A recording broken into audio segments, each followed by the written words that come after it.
사랑하는 영락교회 지체들에게 주 안에서 평화 인사를 전합니다. 오늘은 2023년 11월 16일 목요일입니다. 오늘의 묵상 본문은 아가서 7장 1절로 13절까지의 말씀입니다. 오늘 본문 말씀 7장 1절부터의 말씀은 이렇게 시작합니다. 귀한 자에 따라 신을 신은 내 발이 어찌 그리 아름다운가. 내 넓적다리는 둥글어서 숭늉공의 손이 만든 구슬개미 같구나. 귀한 자에 따라 할 때 귀한 자라고 하는 말은 나디브라는 말입니다. 나디브라는 말은 말 자체로 귀하다, 노블 뭐 이런 의미도 있고 또 제너러스, 관대하다 이런 뜻도 들어있죠. 신분을 의미하는 것이죠. 그 나다브라는 말이 원형인데 재밌는 것은 나다브라는 원형은 뭐 인사이트, 뭐 임펠, 외치다, 소리치다, 뭐 강요하다 이런 뜻이 들어있어요. 그러니까 신분이라는 게 높은 사람이 밑에 있는 사람들을 억압하면서 신분제도라는 게 생겨났겠죠. 임펠이라는 뜻도 들어있는 것이고 인사이트, 뭐 강요하다라는 뜻도 있냐 소리치는 우리 이런 걸 상상해 보시면 되겠죠. 뭐 조선시대 때 높은 사람이 지나가면 앞에 이제 가면서 물러거라 그러잖아요. 그런 겁니다. 그래서 가지고 신분이 존귀한 자, 높은 자, 귀족 그런 걸 의미하는 것이죠. 그래서 귀한 자에 따라라는 말이 이제 베트 나디브라는 말인데 베트 나디브라는 말 자체가 귀한 자라는 뜻입니다. 귀한 사람 이런 뜻이에요. 근데 우리가 잘 아는 것처럼 포도원에서 포도를 따던 들에서 일을 하던 술람미 여인이었는데 신분이 높을 리가 없겠죠. 그래서 솔로몬 왕과 하나가 된 솔로몬 왕과 부부의 비밀이잖아요. 그러니까 이제 왕이 되면 퀸과 만났으니까 퀸이 된 거죠. 그래서 그런 존귀함을 받은 자가 되었다 이런 것이죠. 주님의 자녀, 하나님의 자녀가 되는 그런 것이죠. 그거보다 더 높은 존귀함이 어디 있겠어요. 무슨 신분을 따질 게 뭐가 있겠습니까? 그거보다 존귀함은 없죠. 그래서 그런 존귀함을 입은 것입니다. 존귀해진 것이죠. 존귀한 자야 이런 겁니다. 신을 신은 내 발이 어찌 그리 아름다운가.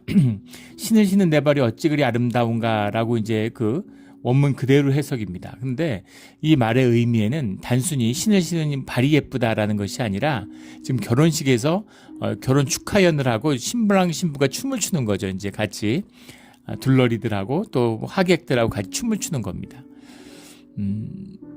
그 중앙아시아에서부터 유럽도 마찬가지고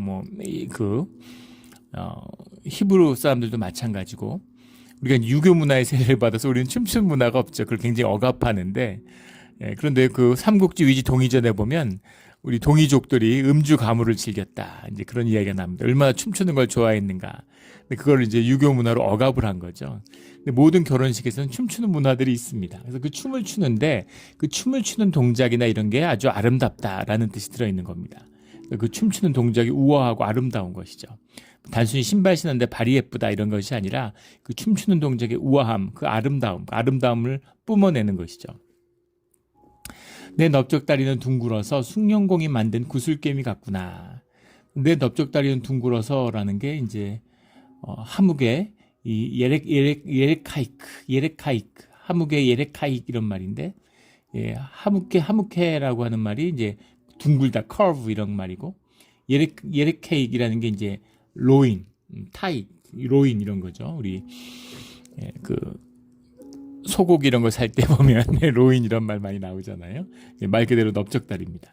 넓적다리가 둥근데 그것이 숭늉공이 만든 구슬개미 같구나라고 했는데 그 아름다움을 표현하는 건데 구슬개미 같다는 게 그 사실은 그 구슬 이 보석을 허리에 걸치는 겁니다. 목에도 걸치지만 이 당시에 그 고대 이런 걸 보면 허리에다가 보석을 걸쳐서 이렇게 치마처럼 추렁추렁 해가지고 넓적다리를 덮고 있는 거예요. 그 아름다움을 표현했다 이렇게 보죠. 그 아름다움. 춤을 추니까 그 보석은 목걸이가 이제 허리에 묶여 있다고 보면 되시겠죠. 이렇게 찰랑찰랑찰랑하고 흔들릴 거 아니겠어요? 그런 아름다움을 표현한 것이다 이렇게 보는 거죠. 2절에 배꼽은 썩은 포도주를 가득히 부은 둥근 잔 같고 허리는 백합화로 두른 밀단 같구나.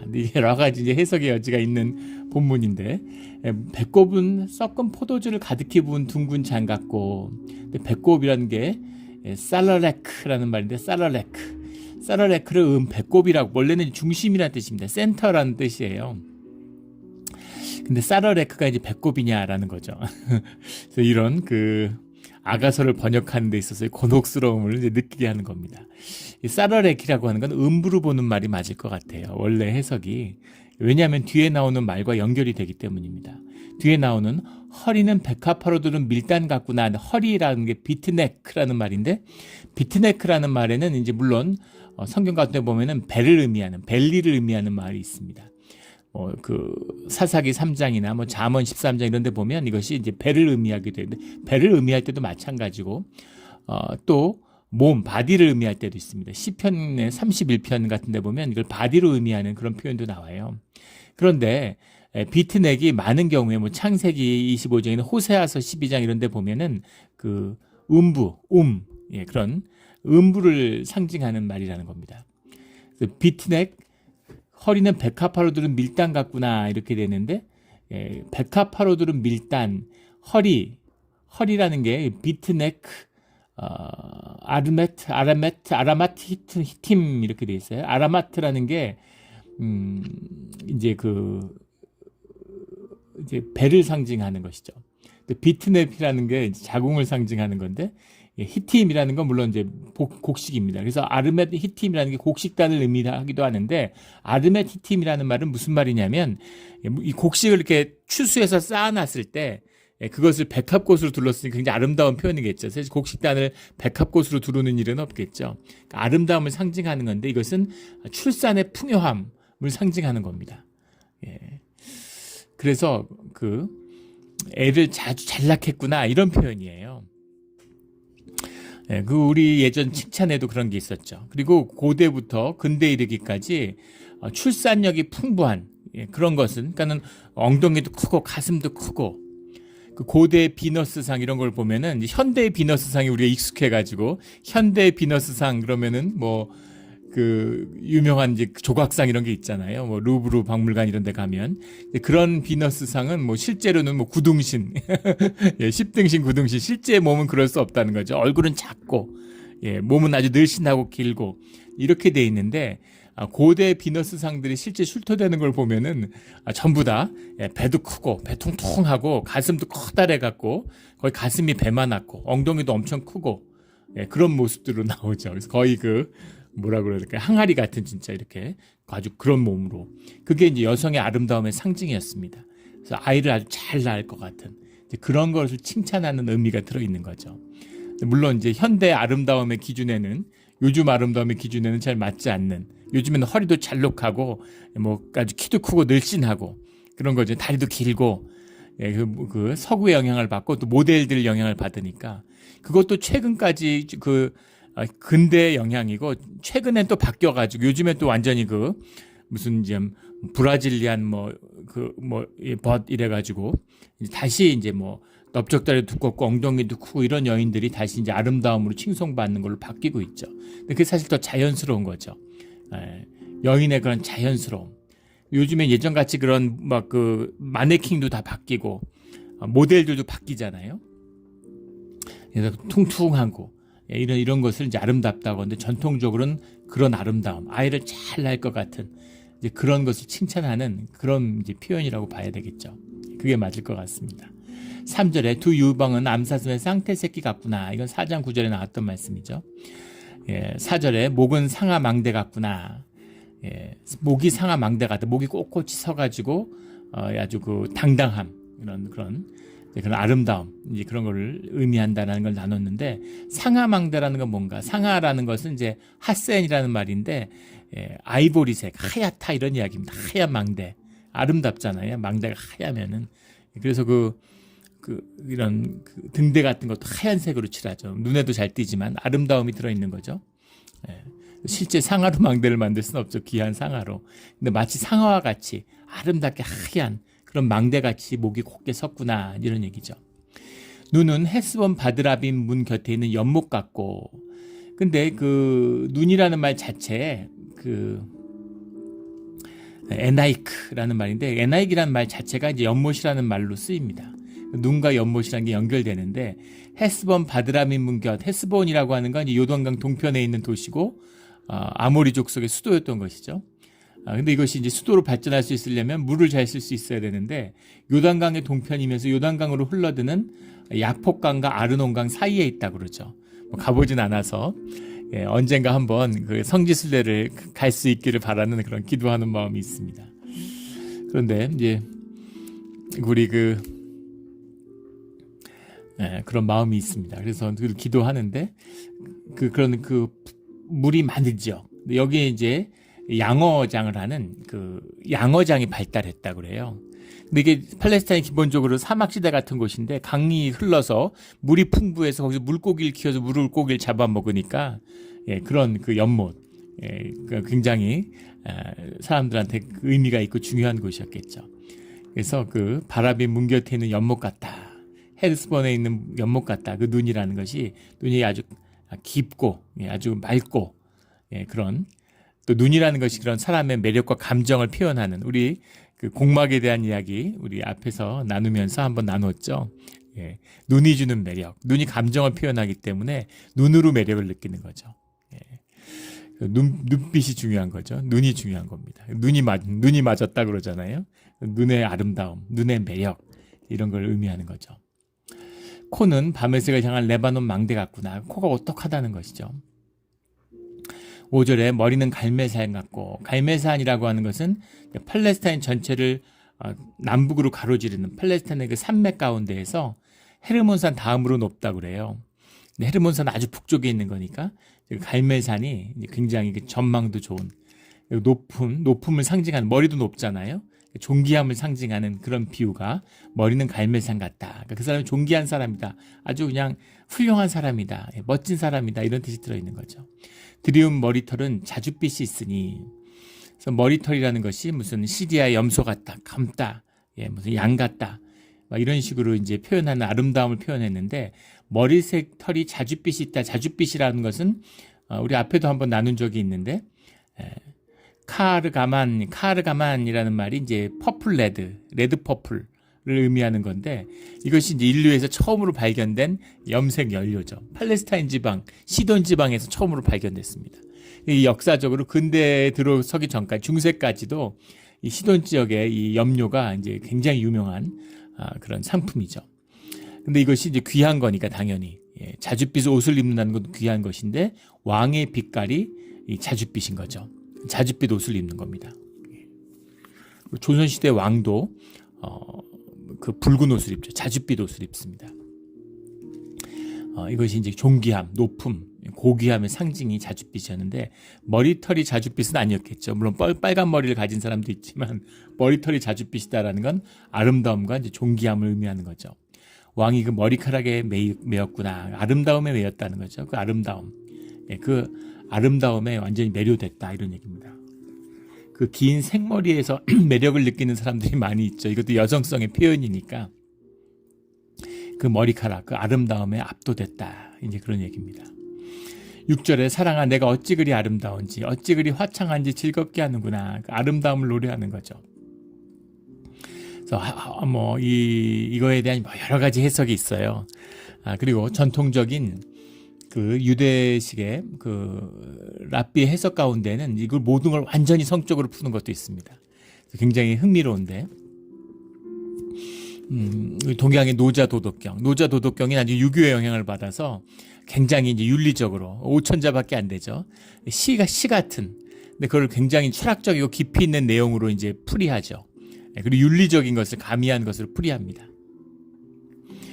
그런데 또 그것을 그 중국의 이런 전통적인 주석서 가운데 보면은 완전히 성적인 의미로 풀 수 있어요. 그래서 성의 의미를 가지는 그렇게 풀어갈 수 있습니다. 이런 해석들도 그렇게 푸는 해석들도 얼마든지 있어요.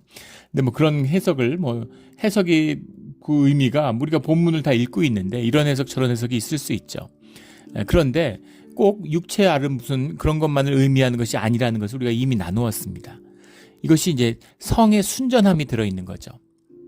왜 성의 순전함을 강조할까요?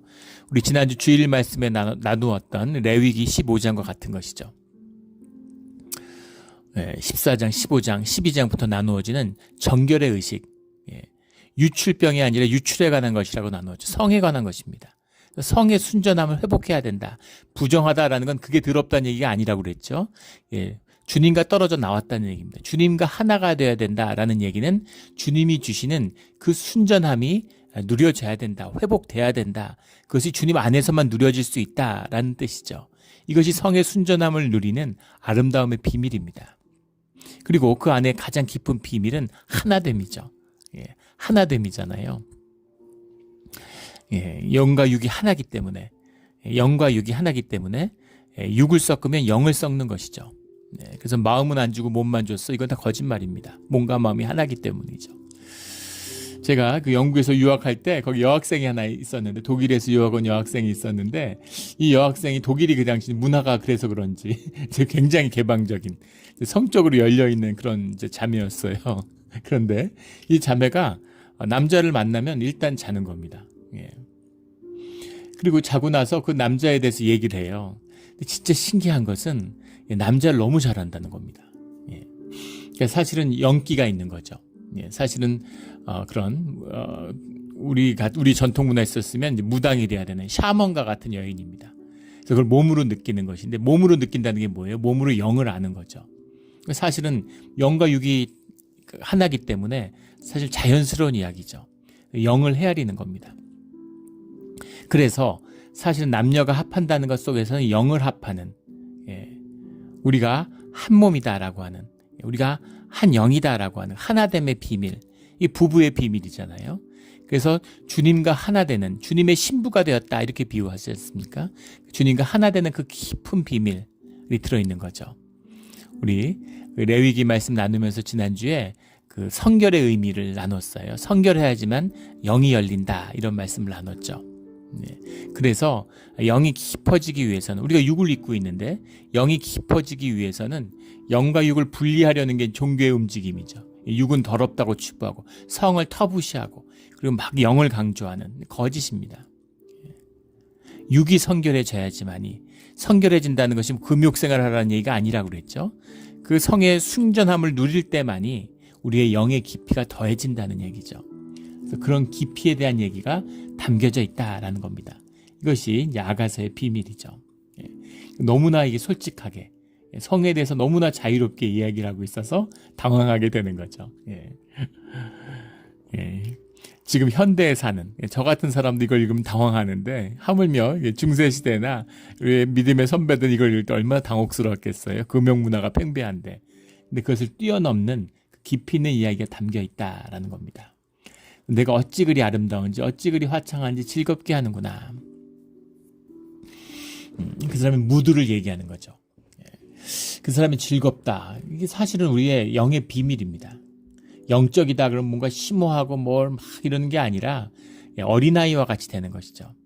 어린아이들 한번 보세요. 어릴 때 아이들 키울 때 한번 생각해 보십시오.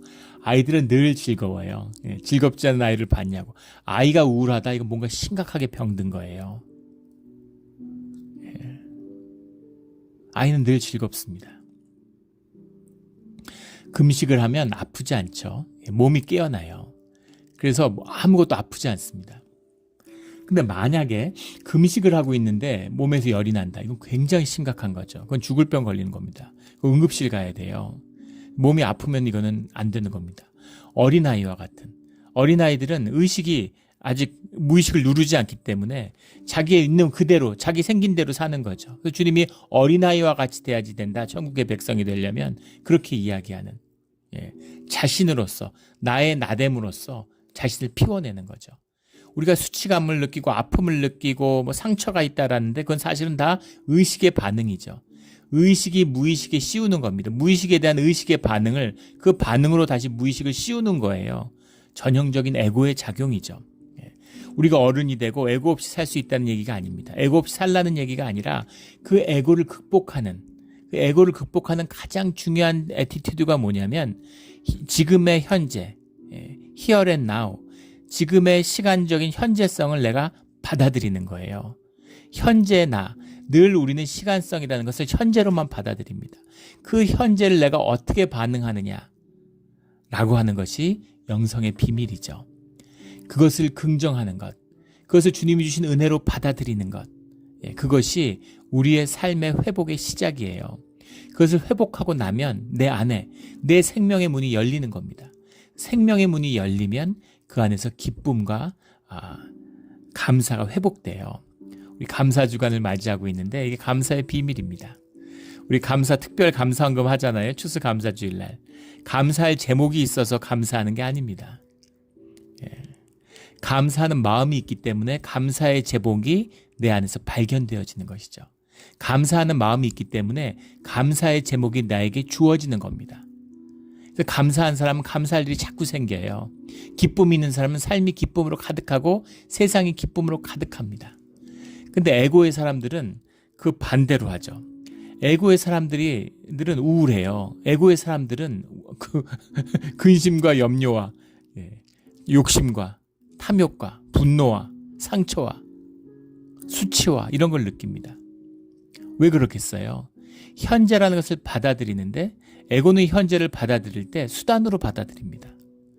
그런 사람 많이 봤을 거예요. 지금 열심히 하고 지금 뭘 해야지 나중에 내일 뭐가 되지 뭐 이런 사람이죠. 나의 정체성이라는 것을 과거에서 끌어와요. 과거의 내 느낌에서 나의 정체성이나 나의 존재감을 확인하려고 합니다. 거짓이 시작되는 것이죠. 자기 멋대로 만드는 것입니다. 자기 자신을. 그러니까 당연히 더 나은 사람, 더 멋진 사람이 돼야 되고 현재를 받아들일 수 없죠. 현실을 희생시켜야 되는 이제 그 수단으로 보는 것이죠. 또는 어떤 사람들은 그것을 적으로 여깁니다. 현재를 미워해요. 현재를 한테 화를 냅니다. 나를 이렇게 만들고 난 이런 사람이 아닌데 난 이런 대접을 받으면 안 되는데 난 이런 곳에 살면 안 되는데 이렇게 사는 것이죠. 그리고 더 나아져야 돼. 더 좋아져야 돼. 더 좋은 환경에 살아야 돼. 그리고 현재를 학대하는 것이죠. 이 에고의 전형적인 모습입니다. 그런데 우리는 결코 미래를 살 수 없어요. 우리는 결코 과거를 살 수 없습니다. 우리는 현재만을 살아요. 근데 현재를 잊지도 않은 내 생각이 만들어낸 에고의 거짓인 과거와 미래로 얼룩지게 만드는 것이죠. 이것이 어리석은 인간의 모습입니다. 에고의 모습이죠. 어린아이와 같이 된다는 것에는 깊은 비밀이 들어있어요. 그래서 현재를 사는 사람들, 현재를 긍정하고 현재를 예라고 받아들이는 겁니다. 주님이 주신 내가 그걸 어떻게 받아들여요? 세상이 다 아니라고 그러는데 내가 그걸 어떻게 받아들입니까? 마귀가 또 와서 속삭이죠. 너는 이런 사람이 아니야. 넌 대단한 사람이야. 이런 식으로. 대단할 게 뭐가 있겠어요. 현재를 향해서 긍정하고 그 현재를 긍정한다는 것이 내 마음의 문제죠. 내가 현실에 묶여있지 않은 사람이라고 하는 현실의 시간으로부터 얼매인 것을 끊어버리는 그 고백, 그 믿음의 고백이 바로 주님께 충성하는, 주님께 순종하는 예라고 하는 고백입니다. 그 고백을 하고 그 현실과 환경과 조건의 고리를 끊어야 우리가 현재를 누리게 되는 거예요. 그것이 우리가 가지는 애티튜드, 인티그리티의 시작입니다. 그런 무드를 가진 사람은 우리 생명을 살게 되는 거죠. 생명을 사는 사람은 내 안에는 영의 기쁨이 솟아납니다. 영의 사람들은 유쾌해요. 영의 사람들은 소박합니다.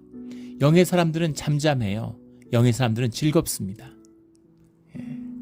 그런 삶을 사는 거예요. 그런 사람들은 누구를 정죄하지 않아요. 판단하지 않습니다. 기쁨과 감사로 살아가는 거죠. 그 사람이 어떤 사람인지 중요하지 않아요. 종합적인 판단을 할 필요가, 그건 주님이 하시면 되겠죠. 그 사람의 좋은 점을 내가 누리는 거예요. 좋은 점을 만나는 겁니다. 그래서 그렇게 살아가는 기쁨이 있는 것이죠. 우리 그런 삶의 생명을 피워내는 사랑한 내가 어찌 그리 아름다운지 어찌 그리 화창한지 즐겁게 하는구나. 이 말씀 한마디에 다 들어있는 것이죠.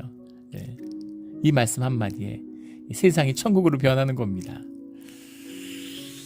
이 영의 깊은 비밀을 몸으로 사는 그런 우리의 믿음이 되기를 주의 이름으로 축원합니다. 7절에 내키는 종려나무 같고 내 유방 그 열매송이 같구나. 적나라한 표현이죠. 종려나무, 우리 이제 교회 마당에도 있고 캘리포니아의 상징이잖아요.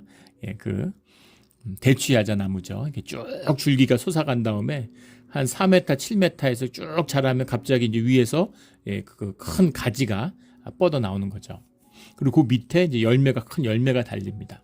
그래서 아주 늘씬하게 키가 큰데 풍만한 그런 가슴을 가진 것을 이제 종려나무에 비유하고 있습니다. 8절에 내가 말하기를 종려나무에 올라가서 그 가지를 잡으리라 하였나니 내 유방은 포도송이 같고 내 콧김은 사과 냄새 같고. 그러니까 뭐라 말할 수 있는 좋아하는 표현을 다 드는 그 아름다움을 표현하기 위해서 모든 표현을 다 드는 콧김이 사과 냄새 같다. 그 청량한 사과 냄새. 사과 냄새가 좋죠. 우리가 하도 향수와 세상 향기에 취해서 냄새를 잘 못 맡는데 제가 그 금식할 때 40일 금식할 때 처음으로 금식이 끝난 다음에 이제 보식을 하잖아요. 한 달쯤 지나면서부터 이제 실제로는 한 50일 금식한 거죠. 그래서 죽을 먹고 그러다 나중에 야채를 먹는데 야채를 먹으면서 야채가 달다는 거예요. 야채가 아무것도 안 넣고 야채만 먹는데 야채가 너무 단 거예요. 그래서 깜짝 놀랐습니다. 야채가 이렇게 달다니. 그렇게 단데 거기다 그 소스를 왜 쳐서 먹겠어요. 그것만 다 맛이 다르고 다 맛있다는 걸 느꼈습니다. 그렇게 그 맛을 느꼈는데 그걸 유지했어야 되는데 또 이제 이것저것 먹다 보니까 자꾸 이제 타락하는 거죠. 육신이. 또 몸이 병 들어가는 겁니다. 몸이 병 들어가니까 다시 막 초콜릿 먹고 싶고 아이스크림 먹고 싶고 이러는 거예요. 그 몸이 병 들었다는 증거인 거죠. 그 아름다움, 사과 냄새 같구나. 사과 냄새 기가 막힌 거죠. 내 콧김이 사과 냄새 같구나. 9절에 내 입은 좋은 포도주 같을 것이니라. 이 포도주는 내 사랑하는 자를 위하여 미끄럽게 흘러내려서 자는 자의 입을 움직이게 하느니라. 신랑 신부의 키스다 이것이 이런 식으로 여러 가지 해석들이 있는데 그런 아름다움을 이야기하는 거죠. 키스로 봐도 좋습니다. 10절에 나는 내 사랑하는 자에게 속하였도다. 그가 나를 사모하는구나. 2장 16절, 6장 3절에서 다시 한번 하나됨을 고백하고 있습니다. 이것은 또 2장은 술라미 여인의 고백이고 6장은 솔로몬의 고백이었는데 10장을 다시 술라미 여인의 고백으로 돌아왔다. 이렇게 주석을 하는데 솔로몬 왕의 고백으로 봐도 전혀 문맥에서 이상하지 않습니다. 누구의 고백인 게 뭐가 중요하겠어요? 하나 됐는데 하나됨을 노래하고 있는 거죠. 11절에 내 사랑하는 자야 우리가 함께 들로 가서 동네에서 유숙하자. 들로 가는데 왜 동네에서 유숙할까? 동네라는 해석보다는 들이라고 해석했으면 좋았을 텐데 들로 가서 유숙하자 그냥 이렇게 했으면 좋았을 것 같습니다. 케파림이라는 말인데 케파림이라는 말이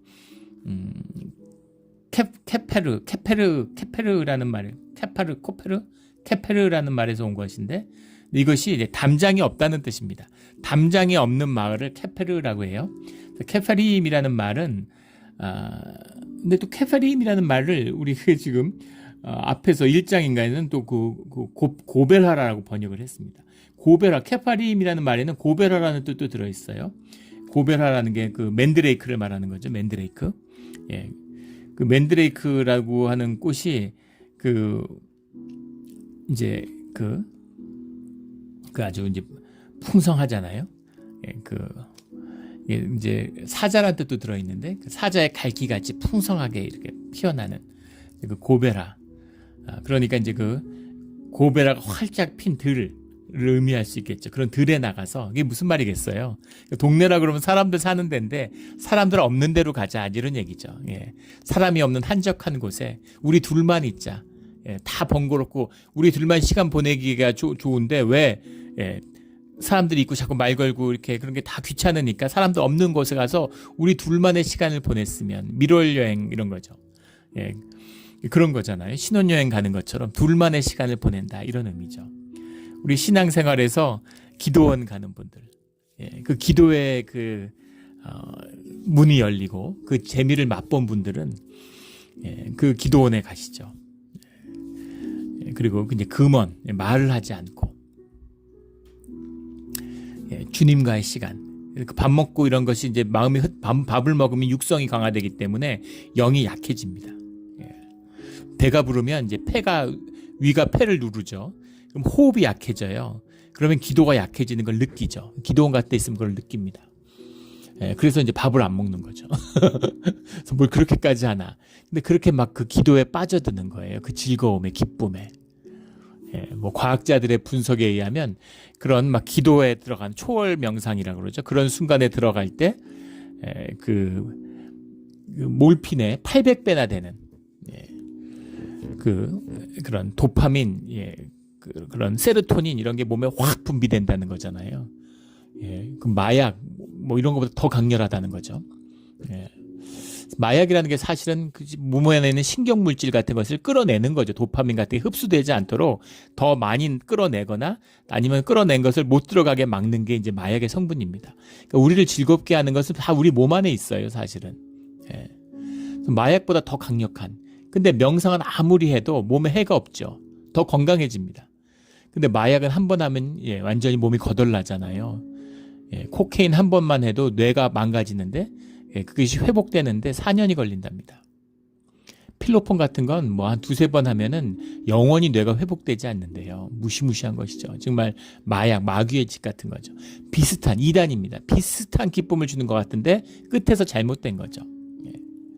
그 기도의 문이 열릴 때 그 즐거움, 그 기쁨, 그게 열려야 되는 거예요. 그래서 우리가 이제 새벽 기도를 하는데 그 문이 열려야 됩니다. 기도가 열리면 막 9시, 10시, 점심때까지, 대낮까지 계속 기도하는 분들, 이런 분들이 나와요. 그렇게 살아야 된다는 것이 아니라 그런 순간을 경험하는 때가 온다는 겁니다. 이미 경험한 분들도 있겠죠. 그래서 기도의 기쁨을 경험하면 누가 뭐라 말할 것이 없는 거예요. 기도의 기쁨으로 즐거워하고 그 기도의 기쁨으로 정말 살아가는 겁니다. 뭐 이거 말로 해서 뭐 하겠습니까? 맛을 본 사람들만이 아는 것이죠. 맛을 본 사람들이 그 맛을 아는 겁니다. 그래서 세상에 뭐 기도해라 이런 말을 할 필요가 없죠. 고등학생한테 공부하라고 하는 얘기나 똑같은 거죠. 공부가 중요한 걸 누가 몰라요. 해야 되는 걸 누가 모릅니까? 그런데 공부 안 하죠. 저도 돌아보면 고등학교 때 공부 제일 안 했던 것 같아요. 오히려 대학원에 가서 공부를 열심히 했습니다. 본인이 깨달아야 되는 거죠. 근데 그 공부의 기쁨, 그 사고의 기쁨, 추상력이 높아지는 데서 오는 그 기쁨을 맛을 봐야 되는 거죠. 하물며 기도는 더 말해 뭐 하겠습니까? 기도는 내가 하는 게 아니잖아요. 내가 명상하는 게 아니잖아요. 거기서 더 나아가서 살아계신 주님을 인격으로 만나고 주님과 교제하는 것입니다. 그래서 말씀과 함께 가야 되는 것이죠. 말씀과 함께 가지 않고 계속 명상하면 마귀를 만나요. 그래서 우리가 매일 묵상해야 되는 겁니다. 그래서 그게 깊이가 열리고 그게 열리면 그 기쁨을 이걸 뭐라고 말하겠습니까? 말씀을 전하는 기쁨. 말씀을 전하는 기쁨을 뭐와 비교하겠어요? 사람들이 뭐 많이 듣고 우리 막내가 그런 얘기를 하더라고요. 자기 친구가 래퍼인데 뭐 유명한 래퍼도 아니고 래퍼 지망생 같은 것이죠. 근데 인스타그램 같은 데다가 자기가 뭐 이 랩을 하니까 뭐 세상에 대해서 인생에 대해서 이제 이렇게 몇 줄 적으면 거기에 좋아요 와서 하는 사람들이 수천 명이라는 거예요.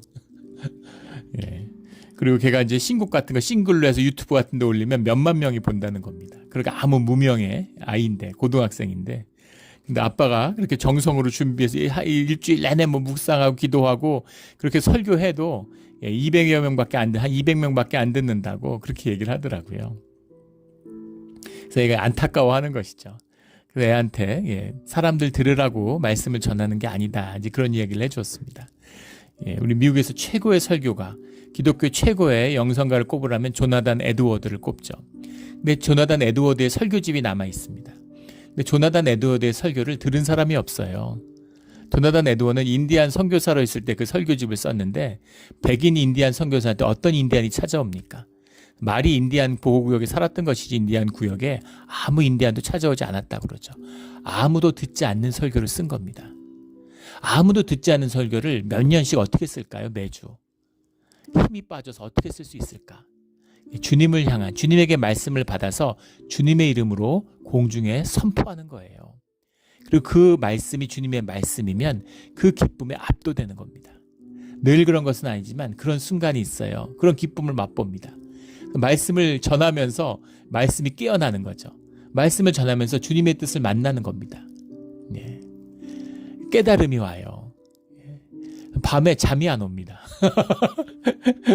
교인들은 아실지 못하죠. 예. 저녁에 주일날 집에 갔는데 밤에 막 가슴이 뛰고 어떻게 이런 말씀이 있을 수가 있을까? 어떻게 이런 깊은 뜻이 있을 수가 있을까? 이래가지고 밤에 막 가슴이 뛰어서 설레서 잠이 안 옵니다. 그런 순간을 경험하게 돼. 그 기쁨으로 가는 것입니다. 그게 설교자의, 전도자의 기쁨이죠. 기도의 기쁨이 열려야 되는 거예요. 그 만나서 하는 그 기쁨, 그 기쁨이 열려야 되는 겁니다. 주님과 함께 둘이 보내는 시간, 그 시간이 우리 새벽 기도의 시간이죠. 이것도 힘들잖아요. 이것도 못하는 분이 많아요. 일해야 되기 때문에 바쁘니까, 힘드니까. 이 기도 생활도 하는 것이 어려워하는 분이 대부분입니다. 평생 이걸 한 번도 못하는 분도 많아요. 심지어 교회 중직자인데도. 안타까운 일이죠. 중직자니까 기도해야 돼 이런 건 아니죠. 기쁨이고 감사고 내게 주어진 특권입니다. 이게 열려야 되는 거예요. 우리 교인 중에 그런 얘기 말씀하신 분이 계셨어요. 우리 예전처럼 다시 그냥 새벽 설교해 주시면 안 되냐고. 새벽 설교 때 준비를 깊이 못 하잖아요. 깊이 못 나눕니다. 우리 일일 묵상 이렇게 나누는 것에 비교하면 100분의 1도 안 되죠. 그런데 이제 앉아서 그 새벽에 들으면 그 말씀이 짧던기도 그 순간이 좋다는 거죠. 근데 그 말씀을 들으면서도 충분히 이해할 수 있습니다. 어떤 것인지. 우리의 연약함이잖아요. 그러나 참 안타깝죠. 안타까운 것입니다. 그 말씀의 모든 이유는 사실은 이게 열리지 않았다는 거예요. 기도의 문이. 새벽에 설교를 하면 기도의 문이 열리는 게 아니라 오히려 닫히죠. 의식을 때리니까. 의식이 나쁘다는 게 아닙니다. 의식이라는 걸 통해서 우리가 말씀을 받잖아요. 결국은 의식이 우리의 무의식의 이야기를 듣는 거잖아요. 우리의 삶을 주관하고 이끌어가는 게 우리의 의식이잖아요. 의식이 자라나야 되는 것이죠. 그러나 우리가 항상 의식을 갖고 살아가는데 새벽에 주는 장점이 뭡니까? 우리 무의식이 열려있고 닫히지 않았다는 것이죠. 그래서 우리가 아직 꿈에서 깨어나기 전에 그 꿈속으로 깊이 무의식으로 영어로 깊이 들어갈 수 있는 시간, 그게 닫히기 전에 그 시간이 우리 새벽의 시간이에요. 사실 우리 새벽 때 이제 찬송을 틀어놓죠. 이거 물론 연주로만 틀어놓습니다. 연주 중에서도 제일 얕은 걸 피아노로 틀죠. 피아노로 틀어놓는 이유는 바이올린이나 저는 낮에나 이럴 때는 이제 그 피아노보다는 이제 바이올린이나 아니면 첼로나 이런 걸 듣습니다. 바이올린도 현악기이기 때문에 너무 소리가 높아요. 그래서 이것이 이제 굉장히 자극적이기 때문에 어떨 때는 이제 첼로를 듣죠. 그런데 피아노로 듣는 건 그게 가장 이제 바더가 덜 되기 때문이에요. 근데 음악 소리가 나오면 다시 의식이 깨어납니다. 자, 의식을 깨우려면 음악을 들어야죠. 그래서 사실은 근데 그것이 이제 우리의 마음을 우리가 늘 찬송하고 찬양하니까 찬송을 들으면 우리의 마음이 주님께 향하는데 도움이 되기 때문인 거죠. 그 기도의 문이 진짜 열리면 새벽에 와서 찬양을 이제 5시 반이 되면 틀죠. 우리가 이제 기도의 시간의 시작이니까. 근데 그 전에 와서 그 찬송가를 틀기 전까지, 반주를 틀기 전까지의 고요 가운데 기도하는, 그게 기도에 정말 기쁨이 있습니다. 그래서 새벽에 일어나서 차를 몰고 교회에 올 때 그때 기도하잖아요. 그때 기도가 잘 돼요. 그런 기쁨, 이제 그걸 누리는 것이죠. 기도가 종교 행위가 돼서는 안 됩니다. 바리새인들처럼 사람들 앞에서 기도하고 소리 질러 기도하고 북을 치면서 봉사하고 이것이 이제 최악이죠. 주님을 결국 만나는 기쁨이에요. 아가서에 귀한 것은 그 기쁨을 아주 솔직하게 노래하고 있기 때문입니다. 연인의 사랑의 핏대. 왜 연인의 사랑이겠어요? 주님하고 사랑을 나눈 이야기를 하면 누가 알겠습니까? 그걸 뭐라고 표현하겠습니까? 여인하고 사랑을 나눈 이야기를 하면 사람들이 와 닿잖아요. 나름대로 다 느껴지는 게 있잖아요. 이해가 되잖아요. 그러나 그 이상인 것이죠. 그 깊은 만남. 심지어 여인과 만나는 그 사이조차도 주님과 깊은 하나됨이 있어야 되는 것이죠. 우리 그런 깊은 주님과의 연합을, 아가서의 이런 연합을 경험하는 우리 신앙과 기도가 되기를 주의 이름으로 축원합니다. 12절에 우리가 일찍 일어나서 포도원으로 가서 포도에 우미 돋았는지 꽃술이 퍼졌는지 석류꽃이 피었는지 보자. 술람 여인이 포도원에 있었죠. 그래서 문맥으로만 본다면 다시 여인의 고향으로 돌아온 것 같은 느낌이 듭니다. 꼭 뭐 여인의 고향이 아니더라도 포도원이라고 하는 것, 포도원에서 자라고 포도를 땄는데 우리 같이 포도원에 가보자. 이제 그런 여인의 세계로 함께 들어가는 것이죠. 13절에 합한 채가 향기를 뿜어내고 우리 문 앞에는 여러 가지 귀한 열매가 새것 묵은 것으로 마련되었구나. 내가 사랑하는 자 너를 위하여 쌓아둔 것이로다. 합한 채라는 건 이제 창세기 30장에 나오죠. 창세기 30장에 보면 그 레아가 라헬에게 이제 합한 채를 주잖아요. 그 야곱을 차지하기 위해서. 이것이 그 합한 채가 맨드레이크죠. 아까 제가 고베라, 케파림이라는 게 이제 고베라죠. 케파르, 카페르, 케파이어가 고베라, 케파림이고, 제가 아까 맨드레이크라고 그랬던 것 같은데, 맨드레이크는 합한 채가 맨드레이크죠. 합한 채를 맨드레이크라고 하는데, 이게 이제 아이를 잘 낳게 만드는 효용이 있다. 이제 이렇게 믿었던 식물이고, 또 사랑의 묘약이다. 이제 이렇게 불렸던, 그 향기가 이제 그런 효용이 있다. 이렇게 믿었던 것입니다. 합한채가 그런 상징인 거죠. 합한채의 향기를 뿜어내고 둘이 함께하는 방광 가운데 합한채의 향기가 가득하다. 이런 얘기입니다. 열매가 쌓여 있다. 이런 것이죠. 그 둘의 사랑을 노래하는 것으로 7장을 마치고 있습니다. 점점 더 이야기가 더 깊이 있게 이제 그게 어떻게 얘기하면 정나나하게 이렇게 사랑을 노래하는 것으로 들어가고 있습니다. 사랑의 깊이죠. 사랑하지만 점점 더 사랑하고, 우리 예전에 시 중에 함께 있지만 함께 있을수록 네가 그립다 뭐 이런 시가 있었던 것 같은데, 그런 것처럼 사랑하지만 더 사랑하고 더 사랑에 목마르고 더 사랑을 찾고 사랑에 들어가는 그런 사랑의 이야기입니다. 우리 이런 깊이 있는 오늘의 믿음을 뛰어넘는, 또 주님이 새로운 믿음으로 매일 우리를 새롭게 하시는 이런 깊은 생명의 축복을 누리는 우리의 믿음 생활이 되기를 예수 그리스도의 이름으로 축원합니다. 아멘. 기도드리겠습니다. 하나님 아버지 감사합니다. 만물을 새롭게 하시는 주님, 그 신앙의 비밀을 우리가 새롭게 되고 싶은데 어떻게 해도 새로워지지 않았습니다. 새로워지기는커녕 삶의 모든 것이 육신처럼 다 썩어가는 것을 보게 됩니다.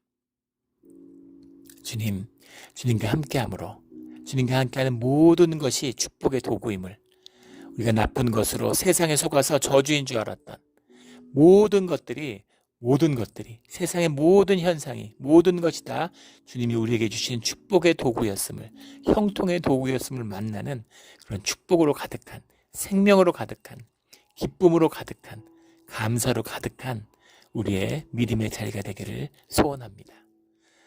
주님, 새롭게 하여 주시옵소서. 감사하며 예수 그리스도의 이름으로 기도드렸습니다. 아멘.